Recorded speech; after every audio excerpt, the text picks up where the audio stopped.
अगर आपको लगता है कि आपकी लाइफ बहुत मुश्किल है, अगर आपको लगता है कि आपको जिंदगी में बहुत नाकामियां मिली हैं, आप बार बार नाकाम हुए हैं, लोगों ने, दुनिया ने आपके साथ बड़ी ज्यादती की है, तो एक बार ये कहानी जरूर सुनिएगा। हेनरीविल, इंडियाना में एक लड़का रहता था। जब वो सिर्फ 6 साल का था तो उसके वालिद गुजर गए। ये उसके मुश्किल दौर की शुरुआत थी। घर चलाने के लिए उसकी मां को एक फैक्ट्री में काम करना पड़ा। बड़ा होने के नाते उसे ही अपने छोटे बहन भाइयों का ख्याल रखना पड़ता था। मां की गैर मौजूदगी में वो अपने बहन भाइयों के लिए खाना भी बनाता था। इतनी कम उम्र में ही उस पर काफी जिम्मेदारियां आन पड़ी थी।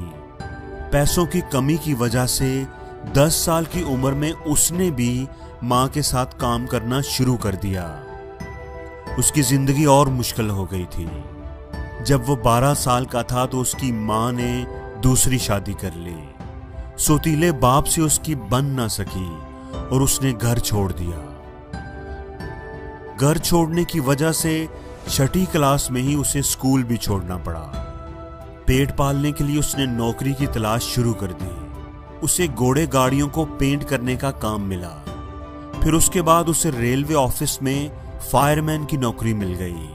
साथ ही साथ उसने करीब मौजूद यूनिवर्सिटी में लॉ की तालीम हासिल करना शुरू कर दी। उसे लगता था कि उसकी जिंदगी का अच्छा दौर शुरू होने वाला है, लेकिन उसका किसी के साथ झगड़ा हो गया। झगड़ा करने और उस पर मुकदमा बनने की वजह से उसे नौकरी से निकाल दिया गया। उसका लॉ का कैरियर भी तबाह हो गया। वो एक बार फिर जॉबलेस था। वो वापस घर आ गया और एक लाइफ इंश्योरेंस कंपनी में जॉब शुरू कर दी। लेकिन कुछ ही महीनों के बाद मैनेजर को उसका काम पसंद न आया और उसे नौकरी से निकाल दिया गया। एक बार फिर उसने जॉब की तलाश शुरू कर दी। जिंदगी बहुत मुश्किल थी, लेकिन उस लड़के ने हिम्मत नहीं हारी। कुछ अरसे के बाद उसे एक टायर बनाने वाली कंपनी में जॉब मिल गई, लेकिन वो भी कोई ज्यादा अरसा ना चली क्योंकि कंपनी ने अपना प्रोडक्शन प्लांट ही बंद कर दिया था। वो एक बार फिर जॉबलेस था। इस दौरान उसकी शादी भी हुई, लेकिन बार बार जॉबलेस होने की वजह से उसकी बीवी भी उसे छोड़कर चली गई। आप सोच सकते हैं कि इस आदमी की क्या हालत होगी, लेकिन इस आदमी ने फिर भी हिम्मत नहीं हारी। 40 साल की उम्र में उसकी मुलाकात एक ऑयल कंपनी के जनरल मैनेजर से हुई, जिसने उसे अपना एक गैस स्टेशन चलाने के लिए दिया। लेकिन कुछ अरसे के बाद उस कंपनी ने वो गैस स्टेशन भी बंद कर दिया और ये आदमी फिर से जॉबलेस था। मुश्किल पे मुश्किल, नाकामी पे नाकामी। कुछ अरसे के बाद उसे शेल ऑयल कंपनी ने अपना एक पेट्रोल पंप चलाने के लिए दिया। उस आदमी ने वो स्टेशन चलाना शुरू कर दिया। साथ ही जो कस्टमर्स वहां रुकते थे उनके लिए उसने चिकन की कुछ डिशेस और कुछ दूसरे खाने भी बनाने शुरू कर दिए। जल्द ही उसकी पैन फ्राइड चिकन डिश उस इलाके में बहुत फेमस हो गई। कुछ सालों के बाद जब उसके खाने के कस्टमर्स बहुत ज्यादा हो गए तो उसने पेट्रोल पंप छोड़ दिया और अपना खुद का एक रेस्टोरेंट बना लिया, जो कि अच्छा चल पड़ा। रेस्टोरेंट की कामयाबी के बाद उसने अपना बिजनेस बढ़ाने के लिए एक और रेस्टोरेंट खोलने का सोचा, लेकिन इस दौरान एक लोकल कंपेटिटर के साथ उनका झगड़ा हो गया और उसके एक मुलाजिम को गोली लग गई, तो वह अपना बिजनेस एक्सपेंड ना कर सका। 4 साल के बाद अपने बिजनेस को बढ़ाने के लिए उन्होंने अपने रेस्टोरेंट के साथ एक होटल भी खोल लिया, लेकिन बदकिस्मती से कुछ अरसे के बाद उस होटल में आग लग गई, जिसकी वजह से होटल और रेस्टोरेंट दोनों जल गए। उसकी जिंदगी की सारी मेहनत जाया हो गई थी। वो एक बार फिर सड़क पर था।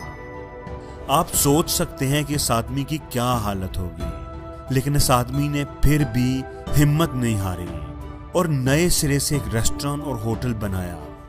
लेकिन वर्ल्ड वार 2 शुरू होने की वजह से उसे वो भी बंद करना पड़ा। उसकी जिंदगी में एक के बाद एक मुश्किल आ रही थी। नुकसान पे नुकसान हो रहा था। वर्ल्ड वार खत्म होने तक उसकी सारी जमा पूंजी भी खत्म हो चुकी थी।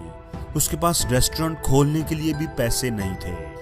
तो उसने अपनी चिकन डिश मुख्तलिफ रेस्टोरेंट में सेल करने की कोशिश शुरू कर दी, लेकिन सब ने उसे रिजेक्ट किया। आपको यकीन नहीं आएगा कि 1009 छोटे बड़े रेस्टोरेंट उसने विजिट किए, लेकिन सब ने उसे रिजेक्ट किया। लेकिन यह आदमी फिर भी कोशिश करता रहा। आखिरकार 1952 में जब इनकी उम्र तकरीबन 62 साल थी, उन्होंने अपनी रेसिपी, जिसका नाम केंटकी फ्राइड चिकन था, शहर के एक बड़े रेस्टोरेंट को सेल कर दी। रेस्टोरेंट के बड़े नाम की वजह से जल्द ही ये रेसिपी पूरे शहर में फेमस हो गई। इसके बाद तो लाइन लग गई। उस शहर के दूसरे बड़े बड़े रेस्टोरेंट्स ने उस रेसिपी को फ्रेंचाइज करना शुरू कर दिया और इस आदमी को सब रेस्टोरेंट से कमीशन मिलनी शुरू हो गई। उसका ख्वाब था कि उसकी रेसिपी पूरी दुनिया में पहुंच जाए। 1959 में उसने एक नया रेस्टोरेंट और कंपनी हेडक्वार्टर बनाया। उसने बहुत मेहनत की।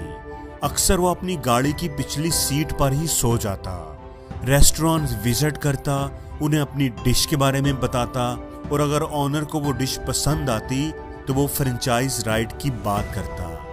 1965 में जब उसकी उम्र 75 साल थी, तब जाकर वो सही मानों में कामयाब हुआ था।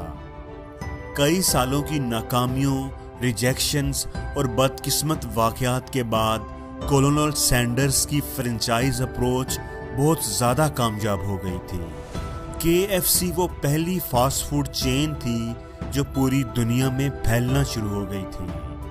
कनाडा, UK, मैक्सिको और बहुत सारे दूसरे मुल्कों में उसके आउटलेट कायम होना शुरू हो गए थे। वो पूरी दुनिया का सफ़र करते, अपने रेस्टोरेंट्स को विजिट करते और कस्टमर से मिलते। 90 साल की उम्र में उनका इंतकाल हो गया और उस वक़्त KFC की 48 मुल्कों में 6000 से ज़ायद रेस्टोरेंट्स थे। एक एनालिसिस के मुताबिक 2019 में KFC के 24,104 आउटलेट्स हैं, जो कि 150 मुख्तलिफ मुल्कों में हैं। अगर आपको भी ज़िंदगी में बहुत नाकामियाँ मिली हैं, नुकसान उठाने पड़े हैं, लोगों ने आपको रिजेक्ट किया है, डिस्करेज किया है, तो आप कोलोनल सैंडर्स को ज़रूर याद करना, जिन्हें बहुत सारी जॉब से फायर किया गया, उनका कैरियर तबाह हो गया। आग लगने और वर्ल्ड वार की वजह से वो बहुत ज़्यादा डिप्रेशन में रहे, लेकिन उन्होंने गिव अप नहीं किया। वो कोशिश करते रहे और फिर वो दुनिया के सबसे फेमस कुक बने और उनका नाम आज भी जिंदा है। दोस्तों, हमेशा ये बात याद रखना कि मुश्किल नहीं है इस दुनिया में कुछ भी। तू जरा हिम्मत तो कर, ख्वाब बदलेंगे हकीकत में, तू जरा कोशिश तो कर।